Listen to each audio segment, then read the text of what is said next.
Hi there, and welcome to another edition of the Gersnet Weekly Podcast, the independent Rangers podcast, which is brought to you by fans for fans, and where the content is free.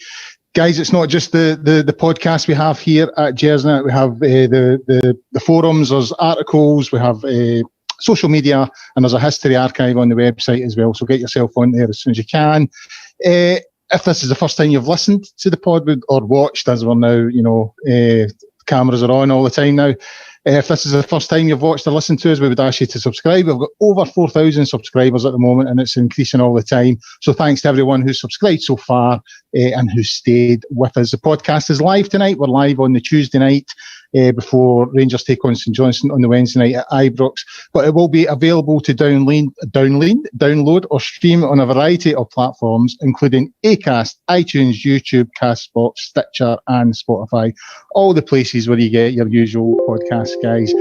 Now to bring in my guest, only one tonight. It's the West Ender himself. It is Mr. John McCallum. How are you, John? You're on mute, John. You're on mute. I know. Good start. Good start. Yes. I was as I was saying there, and nobody could hear. It's Groundhog Day today. Officially Groundhog Day, I know, and it feels like it. And for the first time ever, I know exactly how the man felt. It is a bit like that, though, isn't it? Yeah. You say that, you know what I mean? I mean, we were talking before we came on air. I saw a really good comment on Twitter last night when I was watching for the updates on, deadline day and who we were bringing in. And somebody was like, "Oh, come on, Rangers, hurry up. I'm up at 8:57 for a 9 o'clock start tomorrow." I just kind of thought, that's kind of how it feels now. It very is a bit like Groundhog Day. On the football side of things, John, how are you enjoying things? That we're going great guns and they're imploding on the other side of the city. How are you enjoying that? I've got to say that doing the pod this year has been a lot more fun than it's been in the last few years. Yeah, I'm still at that point where I'm not going to tempt fate entirely. Yeah, I know the feeling. I'm still there, but yeah, I mean, so far the season, other than the loss to St Mirren, the season really couldn't have gone any better so far. You couldn't have scripted this. Our forum, and I think that's the thing I'm conscious that we always need to bear in mind. Our forum just now is exceptional. And for all their imploding across the city, their implosion is simply the icing on the cake. The cake itself is us. We are not on top of this league because they're imploding. We're on top of this league because the team is focused, the organisation is fantastic, and 2 years of hard work is starting to pay off. I am enjoying. For all this is an odd year, I am enjoying football this year. It's funny, you must have read my mind, John. That was a point I was going to make, because it's kind of pissed me off a wee bit that, I mean, don't get me wrong, they are a club in crisis over the road, okay, and we're enjoying it. It's good fun. It's good that the tables have been turned in such dramatic fashion. As you point out, I mean, we're not top of the league because they're so bad. We're top of the league because we're so good. I mean, we're currently, if we maintain this form and win the remaining fixtures of the season, which if Rangers continue their form, you couldn't discount. There's every possibility they could.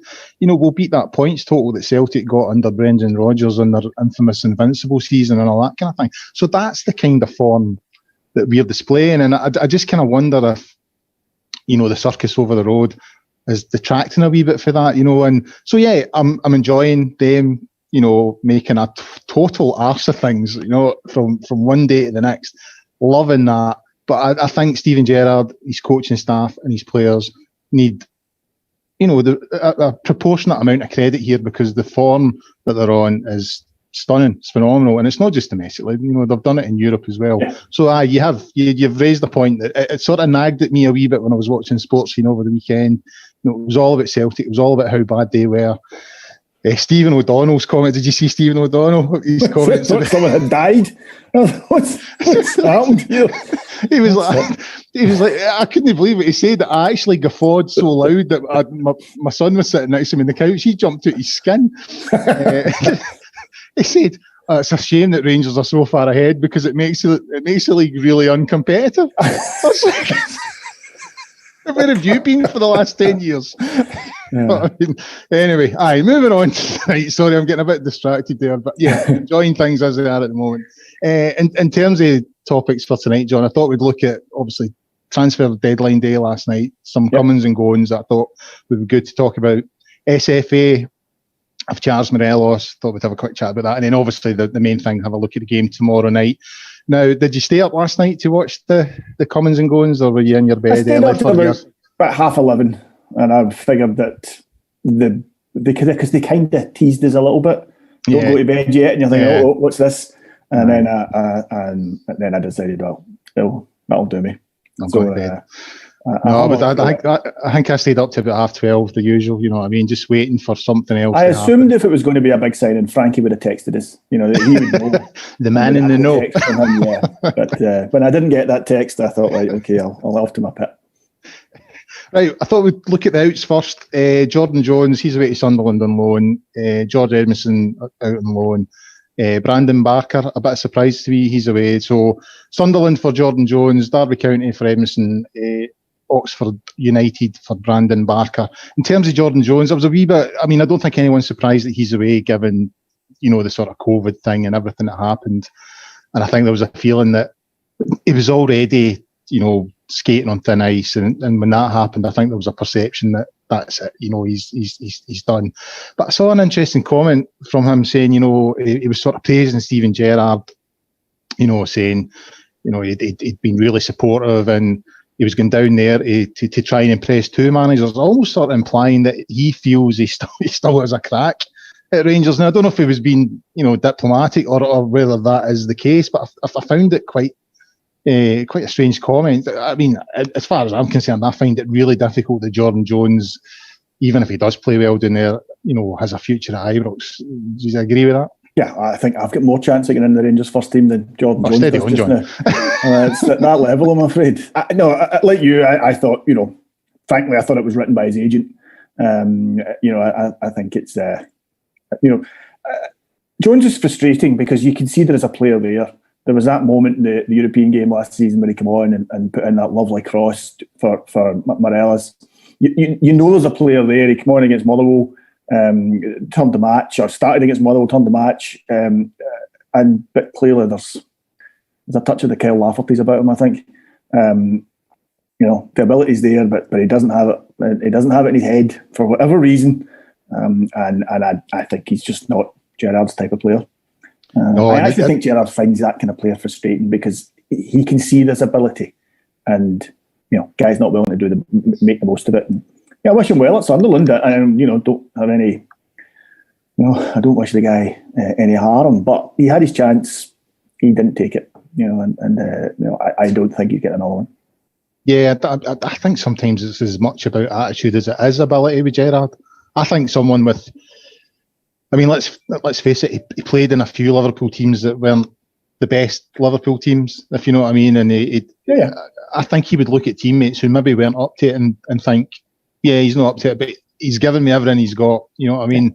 And I think he would forgive people like that. And I think you're right. I think he would just look at Jordan Jones and think, you've got a bit of ability, but you just don't have the application and the attitude and the mentality and the desire. You know what I mean? It's just not there. On Edmondson, Derby County, now he was obviously involved with the incident, the COVID thing with Jordan Jones. Yeah, that's them, aye. They were the two that got caught at Arfield's party, weren't they? All the rest of the first team and reserve squad, they managed to get away with it. Michael Beale and Gerrard got away with it as well. You know what I mean? Their taxi came half an hour before the police arrived, apparently. Emerson, do you think there might still be a chance there for him, or do you think he's finished as well? I think he's. I think we're moving him on. I'm assuming that part of the reason that Simpson's been brought in. I think there's going to be a clear out in the summer, and we will probably come to that. But no, I don't think. Edmondson's one of these guys that I think he's actually quite popular with the support. The support quite like Edmondson. I think they feel there's a player in there. Derby are in the Championship. They're playing at a decent level. If he has a good half season, who knows? But I would be surprised. I think he's down there to go in the shop window. I think he's down there to find a buyer. That's my own feeling.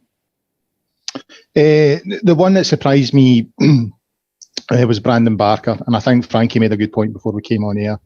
You know, him and Jones, similar position. You know, and maybe leaves us. I know we've brought in Wright, who we'll come on to talk about, but maybe leaves us a wee bit short in that area. But I was a wee bit surprised at Brandon Barker. Now, apparently, according to Gerard today in his press conference, I think it was more coming from the player than the club. But even still, I mean, I think he's done okay. He gets a bit of stick, Brandon Barker, but I actually think when he comes on, he does okay. And I think he's quite a bit of a goal threat as well. You know, you get the odd goal out of him.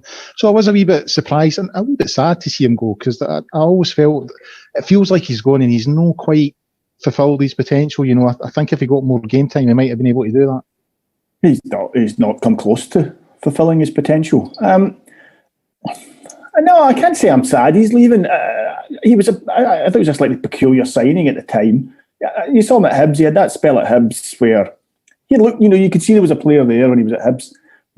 But I don't really feel he's pushed on. He's come in, he's done a job when he's been asked to. He was getting used in some of the European games, be used quite tactically in some games. But I don't know. I can understand why he'd want away, Colin. I can understand why he'd want games. Barker was as a boy, much was expected of Barker. You know, Barker was a boy that was tipped for the very, very top. He was signed by Man City at a time when they could, you know, choose which players they wanted. He was chosen by them, and it's never happened for him. You know, he's in a series of loans, and you know, he got the chance at Rangers. It hasn't happened. He needs to go away and build a career. Oxford, I think, League One, or whatever you call the league below the Championships. That's League One, isn't it? Yeah. It's an okay level. I think it's the right level for him to see what he can do. And you never know. You know, you're right. You just don't know what he can become of him. But he wasn't pushing Kent out the team. And I think with Hadji, Aribo, and now with Wright as well, game time is limited. And you have to assume the club are looking at Kai Kennedy as coming in for one of these spots next season, as competing for one of these spots next season as well. So it makes sense. On to the guys coming in, probably the best one of all, just purely because it's enraged that shower up in the northeast. It's Scott Wright from Aberdeen, 4.5-year deal. McCrory's move is now confirmed as a permanent move, which will obviously make him eligible to play against us from here on in. I have to say he's available to play for tomorrow as well. He could feature in the squad in tomorrow's game. I don't know too much about this guy, I must admit, but most people I speak to seem to be saying that we've signed a decent player there. Well, like you, I didn't know much about him either. For some strange reason, he's slipped well under my radar. In fact, I would say it's really only this season that I became aware he even existed. I saw him in a game and thought, actually, he looks all right. Who's he? And I assumed he was some guy that brought up from some reserve team in England or something. I was quite surprised to see there was a guy who'd been with him his entire career, because I hadn't seen him now. Yeah, look, I think I'm going to say this about all three signings. The management team, the coaching team have earned our trust. And you have to just assume that they've seen something in Wright that they think is worth. I mean, they've given him a 4.5-year contract. I mean, that alone tells you that they're fairly confident that if it'll work out for him, if it doesn't work out for him, they'll be able to move him on and make some money. So from that perspective, I feel that we have to go along with their view. But for me, it's a slightly surprising signing. He's a guy who's never this season. 16 games he's played this season. That's the most he's ever played in one season. He had a bad cruciate injury last season, and prior to that, he was a very much a bit part player for Aberdeen. He's still quite young. He's only 23. In fact, no, he's not. He's younger than 23. No, he is. He's 23 now. I just checked. So he's still fairly young, but by 23, I would have hoped he would have played more games than he's played. I would have hoped he'd made more of an impact. So. He wouldn't have been a guy that I would have picked out the Aberdeen team to sign, but they're the guys that have got us to the top of the league, and their recruitment has been pretty good. So I'm going to go with what they recommend. Yeah, I think there's the comedy value of Aberdeen wishing all the best to all the other players that left except him. First thing I done when we were linked to him was like, right, let's have a look at what's getting said up the road. Oh, they were all going off their nut. You know what I mean? I'm sure Ryan Jack's given him a wee insight to what's about to come his way. Aye, exactly. I mean, I think you make a great point about the recruitment. I think, you know, it was discussed at the weekend on the pod on Sunday about, you know, how we can trust the recruitment now. You know, it wasn't like that, you know, not so long ago, you know what I mean? But Ross Wilson definitely seems to have added to that. Jack Simpson from Bournemouth, another 4.5-year deal. Again, a player I know very, very little about, but again, based on the recruitment over certainly the last couple of years, you would have to say, hopefully it'll be a good signing. Another peculiar signing. I mean, okay, you know, I had never heard of him, which in itself isn't, you know, I wouldn't read too much into that. The guy's 24 and he's made something like 20 appearances. You know, I don't understand. He's not in the Bournemouth team just now. Bournemouth, apparently, I can't claim to be an expert in Bournemouth, but I've had a look back. This season, they play three at the back. So I don't know if he just doesn't fit for that. And, you know, he will be a better fit for us because of that. But, I mean, he's been at Bournemouth for a while. You know, he'd never been able to command a position. Now, to be fair, until this season, they were in the English Premier League. So, you know, quite hard to break into a team there. But, you know, this season, I don't know, maybe they knew he was leaving. Maybe there's stuff going on behind the scenes.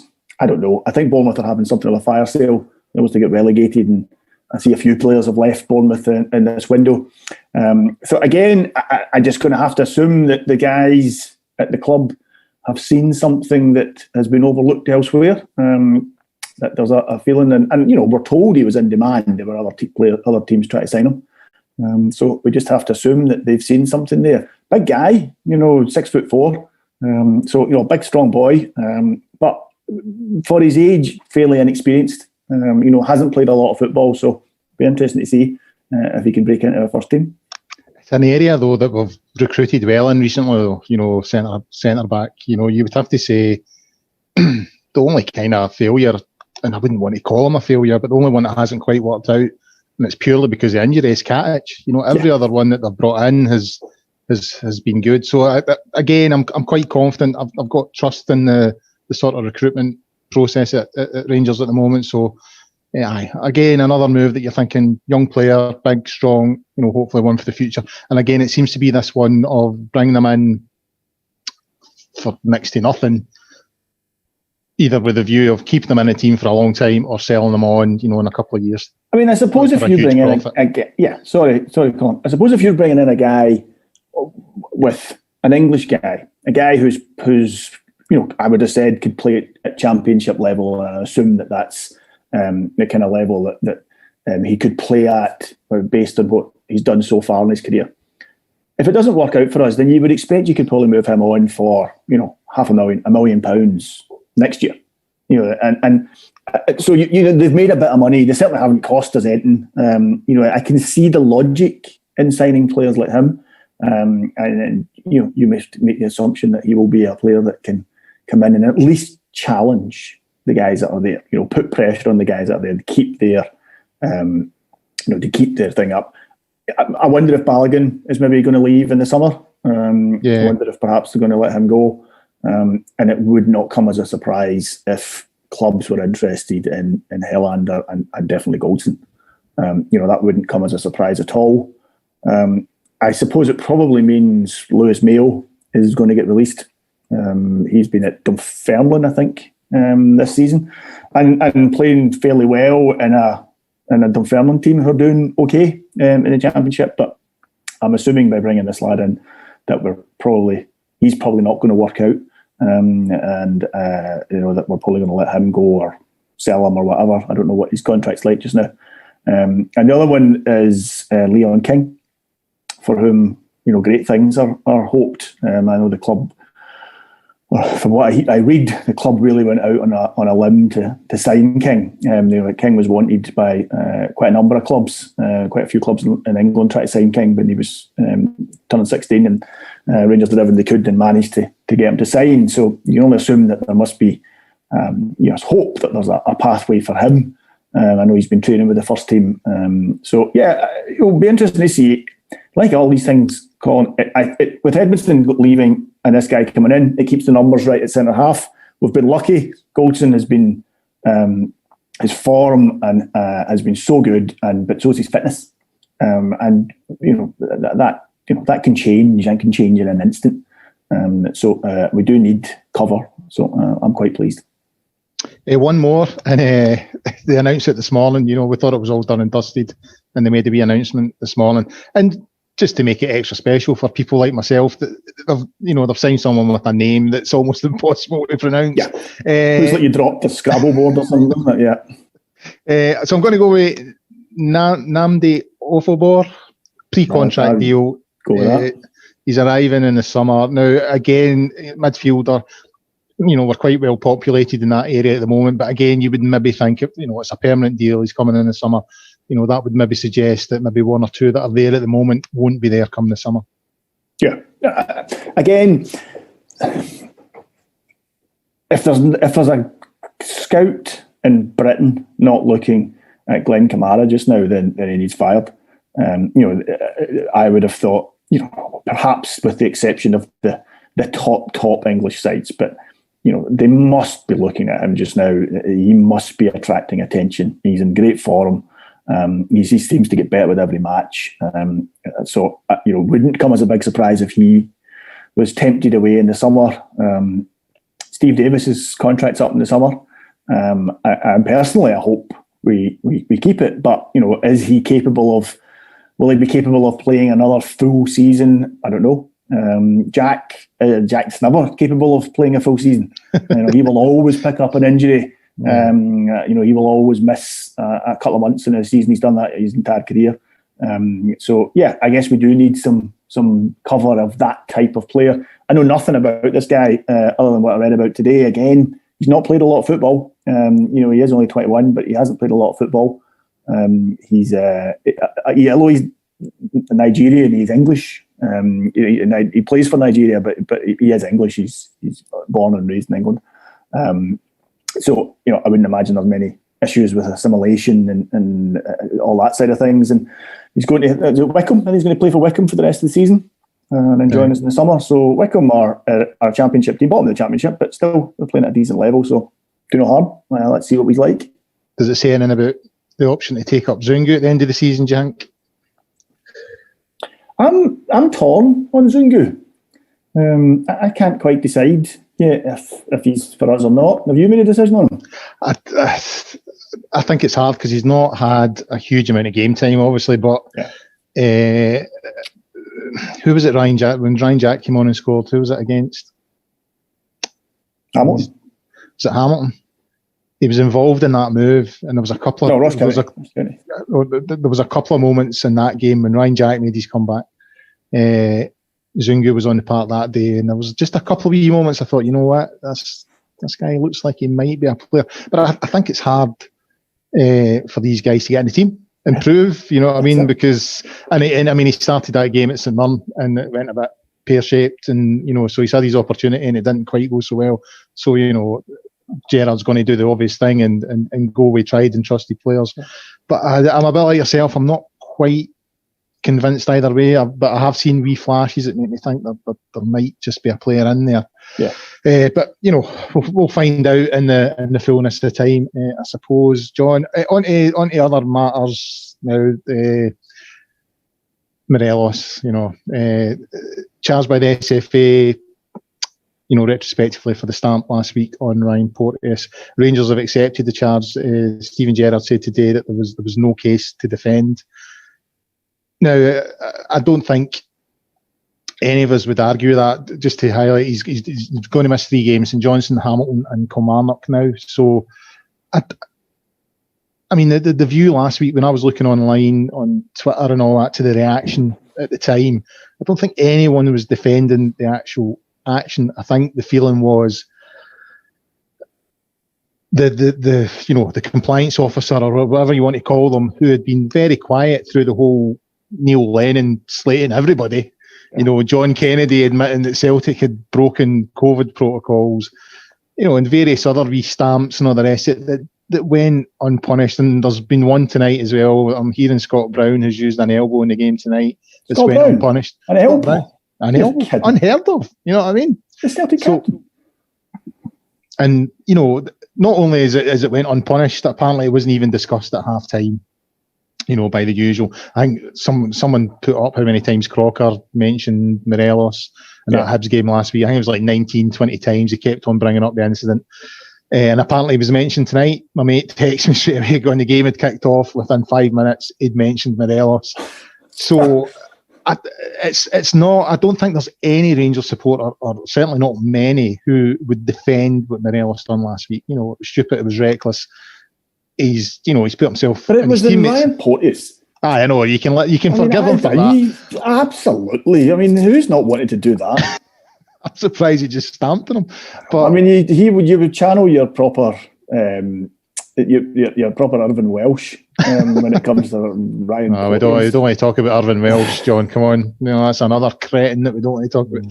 But I don't think anyone's going to defend the action that Morelos taking. But it was the predicting that all of a sudden the dormant process of retrospectively charging players was suddenly going to be reenacted, which it was. But it was also the fact that Darren McGregor done something similar and wasn't cited, and Ryan Porteous himself done something similar. He sort of stood on Ryan Jack in that game, and no one really picked up. It was David Wren that messaged me on the WhatsApp saying, "Did you see that stamp?"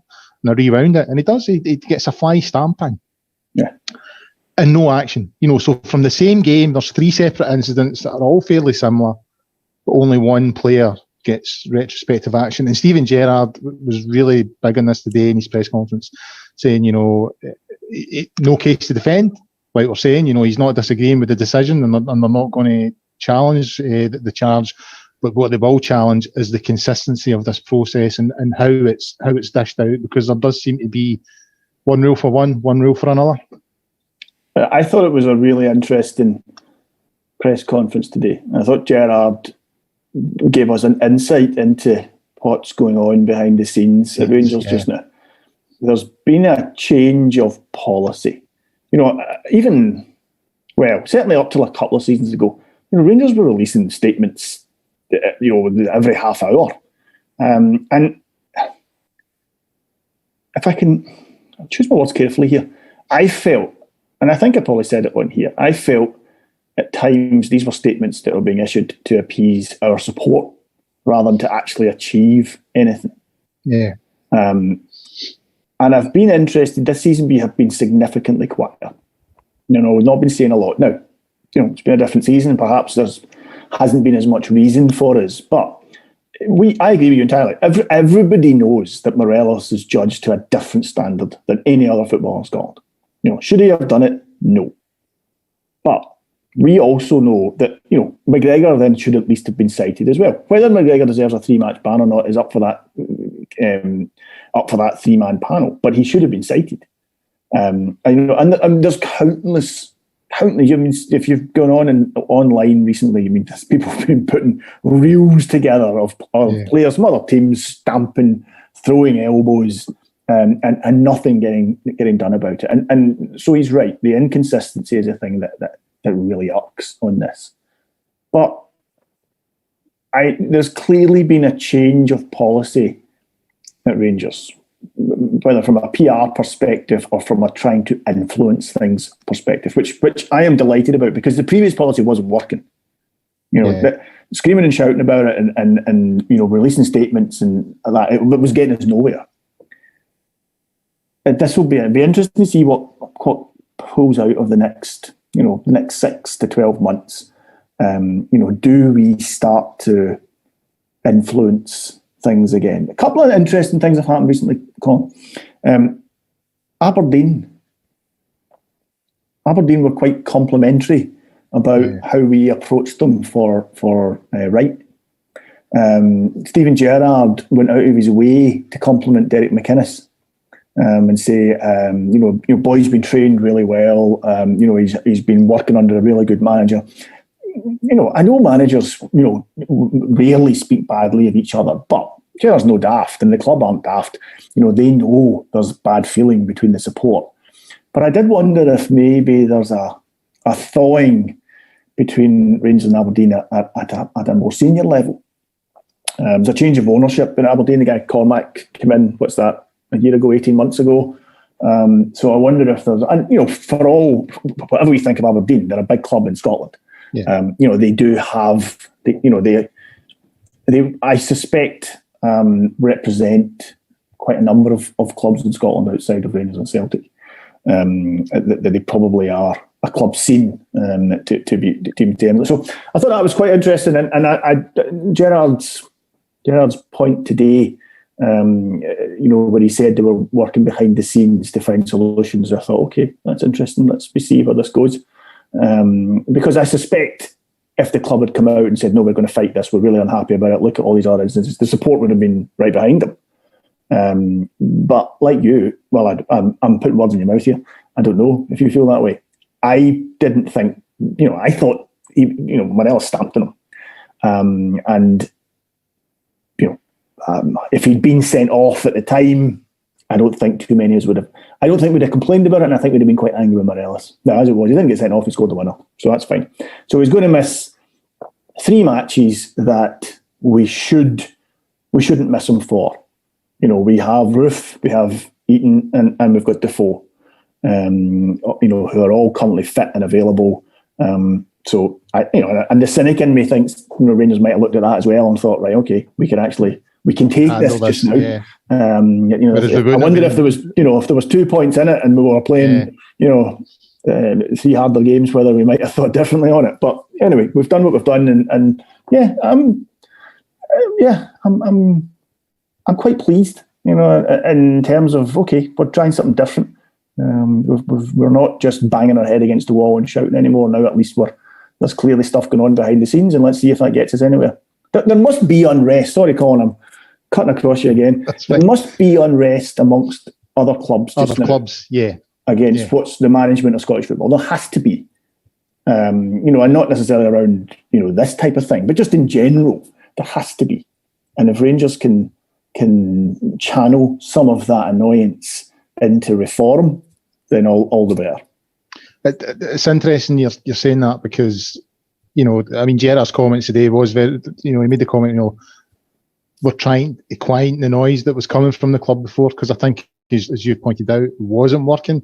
I think when Rangers were maybe going into these disciplinary meetings with SFA, and they would just say, well, look at what yous are coming out with, yous are just shouting and making a noise, all that kind of thing. And it does seem, like you say, that there's been a slight change in tact. Before we move on to tomorrow night's game, one quick question: does Peter Law moving on present an opportunity further to increase our influence, behind the scenes? Yeah, I think so. I mean, Law has, whatever we think of Law, he has been he's been a dominant figure in Scottish football now for over a decade. He has been the most senior person in Scottish football. He has been the person that says jump, and folk have said how high. Him stepping down, I don't buy retirement. I have a feeling he's maybe stepping down from Celtic, but it wouldn't come as a big surprise if he suddenly found himself, in some other well remunerated role in football somewhere. But definitely, the new guy they've got coming in, will not carry the clout that Law carries just now. He just won't. Yes, he'll speak with the authority of Celtic, a big club in Scotland, but he won't carry that same authority. He won't have the same contacts that Law has got, and this could be a changing of the guard. Right, before we move on, I'm just trying to bring it up on my screen here. I've got to highlight the Rangers Pick'ems game, which is the official Rangers Pick'em game. Rangers Picks, it's available for every Rangers match. So it's To play, you go to, sorry, I'm having a nightmare trying to look at my screen. To play, you go to www.rangerspicks.com, complete 13 questions. It says 12 here, but I'm sure it's 13 now, about the Rangers game that's coming up, and you've got a chance of winning £1,000 or a share of £1,000. You must be over 18 to play, and T's and C's apply. And as always, guys, when it comes to these things, always play responsibly. Should point out as well that the more people that play, the more money the club gets. So have a look at that for tomorrow night's game. That was a nightmare, John, wasn't it? That was absolutely brutal. That was the worst link ever. I don't know, Colin. You've done worse, mate. No, honestly, you've definitely done worse. I can't disagree with that. Right, on to tomorrow night, St Johnstone at Ibrox. Can I ask you something before we go on? I was thinking about this today. I was just thinking, every team I think of, I think, well, I can think of a classic game or a really good game against any club. See, when I was thinking about a classic game against St Johnstone today, I struggled. The only one I could think of was the League Cup final when we beat them 2-1 at Celtic Park. I'm struggling to think of a really big moment from a St Johnstone game. I remember Kuznetsov doing his leg in against St Johnstone. I remember that, but we don't want to remember that. Yeah. I don't know. St Johnstone are just they're just a safe, kind of steady. I was thinking today. Bring any emotion in me, St Johnstone. No, that's kind of the point I'm trying to think. I was thinking today, I can't think of really being excited at a game against St Johnstone, and I'm talking about the night games as well. But anyway, I digress. 2 3-0 wins so far this season. So at Ibrox, in the form that we're in, and the way we're going, you would be fairly confident. As I said earlier on, the injury situation is good. Arfield, Katic are the only sort of 2 injuries. Arfield's nearly there. However, St Johnstone are on a decent run at the moment. I don't think they've been beaten since Boxing Day. They got beat. Unbeaten January. Yeah, they've went through January. They've got to the Betfred Cup final.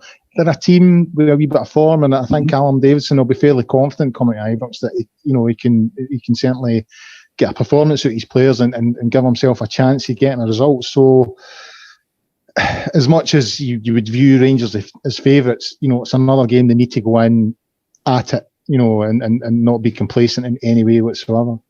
No, they lost the guys at Anderson, the big forward they had. He went to Aberdeen last night. They've brought in the lad Gilmore, who for people online, probably fairly well known, a big kind of Rangers supporter. Boy, it was at Arsenal. It didn't quite happen for him at Arsenal, and I think it was Norwich he moved on to. So he's come in. I don't know if he's going to get a game. I don't even know how good a player he is, to be honest with you. And I think Glenn Middleton is at St Johnstone, isn't he? So he won't be playing either. I don't think he'll be eligible to kind of play against your parent club. No, he won't be allowed to play.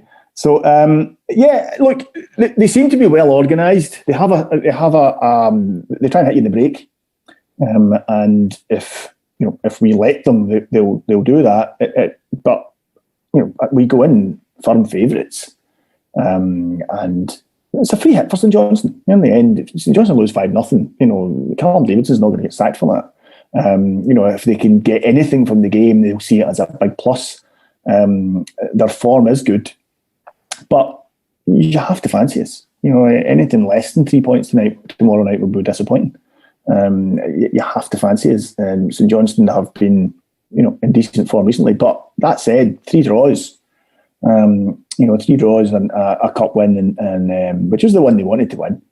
Cup win and a win in the league. So it's not brilliant form, but it's okay form. Good for St Johnstone because they were having a tough season otherwise. Yeah, I mean, it kind of feels. I mean, I know we're saying earlier on that it's not done yet, and we don't want to say that as because we've been here before, and Steven Gerrard's been here before, on the threshold of a title, and then kind of lost it in the sort of cruelest sort of fashions. But it does feel like the final push. I think it's 6 games, 6 wins we need now. When you consider the journey that we've come on. Through all the divisions for the lowest tier in Scottish football, you would hope now that nothing's going to stop us. Even an informed St Johnstone side, nothing's going to stop us. No. The next 6 fixtures are very winnable. The way Celtic are playing at the moment, you wouldn't be surprised if they drop further points. And then the title would be ours. If we can maintain our form, the title will be ours in about 5 or 6 weeks. And so you would hope that's, rather than shrinking from that, the players get inspiration for that and just push on and get the job done. They have to. I mean, if you want to win the league, you have to beat St Johnstone at home. That's just part of it. You can't. These are the kind of games last season and the season before where we struggled. A team coming, sitting deep, and not giving us space, frustrating us. And this season, more so than last season, this season we've been able to counter that fairly well. A couple of times we've struggled, but yeah, this is for the big players. This is for guys like McGregor and Davis to talk to the team and say, right, this is what's expected. This is what's going to happen. This is what we need to do. Okay, we are better than them. We need to go out there and win. Because if we are serious about winning this league, and bloody hell, we'll never get a better chance than we've got. Better chance than us, yeah. Then tomorrow night we just need to go out and win. And I don't care how we win. I don't care if we win ugly. We need to win, because we cannot give them the merest glimmer of hope, because they're on a course for total implosion, and we just cannot take our foot off the gas just now. As I said, St Johnstone, they're in good form for St Johnstone. We should beat them at home, and we should beat them, with a bit to spare. Yeah. Final point, up front, no Morelos. Roofs came back from injury. Is it maybe worthwhile giving Big Said the Ted the shout for this one? I think he's, Roof's still, he's not had a huge amount of football recently. He's coming back from injury. And I think he should figure at some point tomorrow. But I was wondering if tomorrow was maybe a chance to give Big Eaton a chance, because he's impressed me, John, when he's came on. He's not had a huge amount of game time.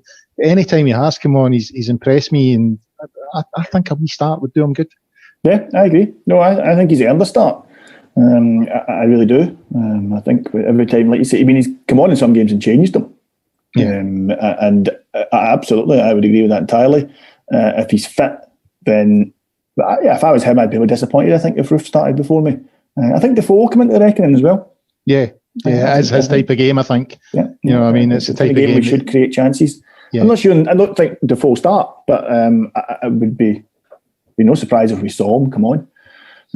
Whereas, like you say, Roof, coming back from injury, he got, 20 minutes against Hibs. How long did he play against Hibs? He came on as a sub against Hibs? Yeah, something like that, yeah. He got 20 minutes against Hibs. He's got another week's training under his belt. So, he should be fit. Look, what's great is that we have those options. Yeah. You're sitting here thinking, Roof or Itten, which one do you start? Isn't it great to be in that position? That's our decisions. I wonder, actually, it wouldn't be a huge surprise if he plays both of them. Against St Johnstone, they may only play two kind of sitting midfielders, and Aribo, and then another three up front. So I don't know. It might be a big surprise if Hadji comes back in either. I thought he was unlucky to get dropped for the Hibs game, but it might be his kind of game. We'll have a lot of the ball, and you need that clever cross, that clever little pass forward to break open the defence. Yeah, drop of the shoulder. Coming out with all the cliches now, John. I've got a whole big book of them. I'm assuming you'll be watching it on Rangers TV. Yeah, if I can figure out how to log in. Aye, because I am stressed out.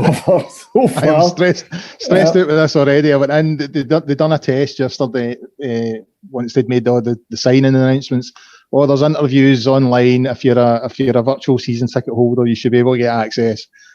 Did I have access? No, I didn't. I've set up my account and I've had to email them, so I'm already stressed out. Hopefully, it'll all be sorted out by tomorrow. I had something similar earlier. I tried earlier, and it said that if you have two different passwords, then you have to log in again and recreate. I thought, all right, okay. So I tried that, and they're currently waiting an email for me to reset my password. That has not come in. So not coming. We'll see. Why did they do these things at mid-season, John? Why could they not just wait to the end of the season? You know what I mean? A middle-aged dad like myself can't deal with this. Honestly, I was sitting last night going, oh no, I'm not going to get to see the game. Just stressed out my box. And I've got enough to be stressed out at the moment, with the COVID and all that kind of stuff. So, yeah. Anyway. You're going to tell the viewer about your T-shirt? It's my Steven Gerrard t-shirt. Yeah. Stevie G inspired. In the 80s, we all had the sort of half and half hats in the 80s. Did you have one? That probably needs explanation, actually. That in itself probably needs explanation, because we don't have a younger audience, John. No one under the age of 45 is watching us. Everyone knows what that is. Did you see the thing earlier today? You probably haven't seen this, and I'm going off on a tangent here. Do you remember the programme The Wonder Years? Yeah. Right. So The Wonder Years... It came out in 88. I know you're going with us. It came out in 88, and it was set in 68. 68, yeah. And the guy was making the point, if it came out today, it would be set in 2001. I know. Well, nothing's changed since 2001. I've got a slightly better phone. Nothing else has changed. There was a similar thing about Back to the Future today as well, saying, it would be set in... I can't remember the year. It was 35 years ago. I can't remember. But it was the same kind of thing. It was like, well, not that much has changed. You know what I mean? 35 years ago was 1985. Wouldn't they work? In 1985, we were wearing hats like that to the football. And it was good times, and we were standing, and it was cheap to get into the football, John. Did you have one of them? It was cheap. I did. I had a few of them. I had a Liverpool one. I had an Arsenal one. I had a few. A Rangers Arsenal one? Aye. I never saw that. I saw the Rangers Chelsea ones and Rangers Liverpool. Rangers Arsenal one. It was quite cool as well. That's why I got it. Yeah. Anyway, we digress, and we're running out of time. So anyway, I think we'll call it time on that, on the half and half hats. There'll be more fashion advice on Sunday. No, there won't. I'm hosting. Anyway, right. That's all for tonight's special preview show of the Gersnet Podcast. Hope you enjoyed that, guys. We'll be back we'll maybe try and get a show out on Friday night for who are we playing on Saturday, John? Hamilton. I think so. Try and get a preview show out for the Hamilton game. And then obviously we'll have the flagship show on Sunday night. In the meantime, get yourself onto the website and forums at www.gersnet.co.uk. As I say, guys, after every show right now, look after yourself, be safe. Obviously, it was announced today that lockdown's continuing for another month. I'm sure you're like the rest of us and all finding it a bit weary right now. But, keep going, look after yourselves, and until the next time, bye for now.